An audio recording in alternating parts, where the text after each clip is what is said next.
This is the urinary system. First in the urinary system is the kidneys, located here and here. You have two kidneys, and they act as efficient filters for getting rid of waste and toxins in the body and returning vitamins, amino acids, glucose, hormones, and other vital substances into the bloodstream. They receive a high blood flow, and this is filtered by very specialized blood vessels. Next thing in the urinary system are the ureters, and you have two as well, and they come out of the kidneys. There are two ureters that carry the urine from the kidneys to the bladder. The muscles in the ureter walls tighten and relax, which forces urine to go down away from the kidneys. Next is the bladder, which is located right here. The bladder is a triangle-shaped hollow organ that is located in the lower abdomen. It is held in place by ligaments that are attached to other organs and the pelvic bones. The walls of the bladder relax and expand to hold urine, and it contracts and flattens to empty the urine through the urethra. The urethra is located down here. The urethra is a tube that allows urine to pass outside the body.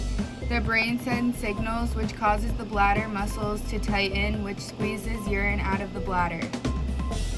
Next is the renal artery, which is located here and here. And the renal artery branches off from the lower part of the aorta, which is here, which comes from the heart. And it provides the blood supply to the kidneys. The renal veins are the blue ones, and they're located here, and they come off of the inferior vena cava, which is here, which brings blood to the heart. The renal veins take blood away from the kidneys and into the inferior vena cava. Diving a little bit deeper into the kidney, this is a picture of the kidney, and this is obviously like a cartoon kidney, and this is a dissected kidney of a pig or a sheep. And the first thing we're going to talk about in the kidney is the renal cortex, which is located right here. The renal cortex provides a space for arterioles and venules from the renal artery and vein, as well as the glomerular capillaries to perfuse the nephrons of the kidney. The renal cortex provides a hormone called erythropoietin that is necessary for the synthesis of new red blood cells. The next thing we're going to look at is the renal medulla, which is this area here. And the main function of the renal medulla is to regulate the concentration of the urine. And the next thing is the renal pyramid, which is a part of the renal medulla, and it's these lines here. And the renal pyramid consists mainly of tubules that transport urine from the cortical or outer part of the kidney, where the urine is produced, to the calyces, which are cup-shaped cavities in which urine collects before it passes to the ureter and then to the bladder. Next is the renal papilla, which is located right here at the base of the pyramid. And the point of each pyramid is called the papilla, which projects to the calyx right here. The papilla transports urine from the kidney's cortical section to the lumen of a calyx. Next is the renal column, which is right here. This section is a medullary extension of the renal cortex in between the renal pyramids, here and here. It allows the cortex to be anchored better. Each column consists of lines of blood vessels and urinary tubes and a fibrous material. These are the blood vessels. And then the next is the renal calyx. There's a minor and major calyx. This is the minor and this is the major and this is the minor. The minor surrounds the renal papillae of each pyramid right here, and collects urine from that pyramid.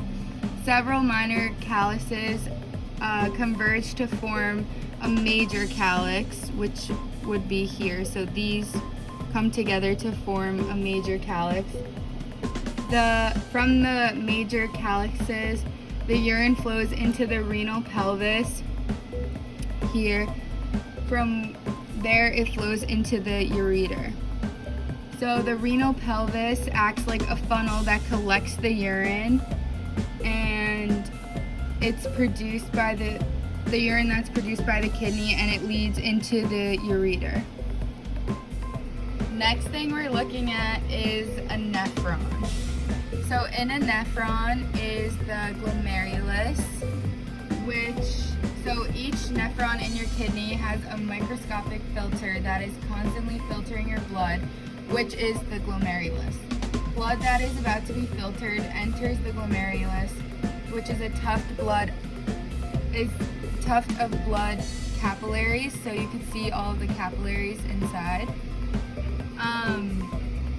There are also afferent and efferent atrials. So this is an efferent atrial and this is an afferent. So the afferent is going into the glomerulus and the efferent is coming out.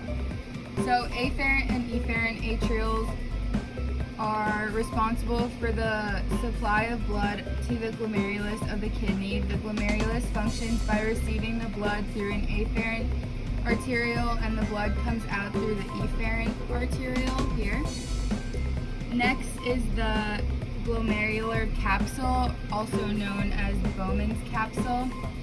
So Bowman's capsule surrounds the glomerulus, capillary loops, and particles in the filtration of blood from the glomerulus capillaries. Bowman's capsule also has a structural function and creates a urinary space through which filtrate can enter the nephron and pass to the proximal convoluted tubule. The proximal convoluted tubule is this yellow looking thing, and it completes the reabsorption of glucose, amino acids, and important anions like phosphate and citrate because it's the site of transport of these filtered solutes. With reabsorption and secretion, the proximal convoluted tubule is a metabolic organ. Next is the nephron loop, which is at the end of the proximal convoluted tubule. And the nephron loop is a long U-shaped portion of the tubule that conducts urine within each nephron of the kidney. The main function of the nephron loop is the recovery of water and sodium chloride from the urine. The distal convoluted tubule, which is located right here, comes this way, connects to the collecting duct system that fine-tunes salt and water reabsorption and plays a major role in acid-base balance. So the collecting duct is here, which the distal convoluted tubule connects to. And the initial segment of the collecting duct, the cortical collecting duct, takes off from the distal convoluted tubule in the cortex. It is the last part of a long twisting tube that collects urine from the nephrons and moves it into the renal pelvis and the ureters.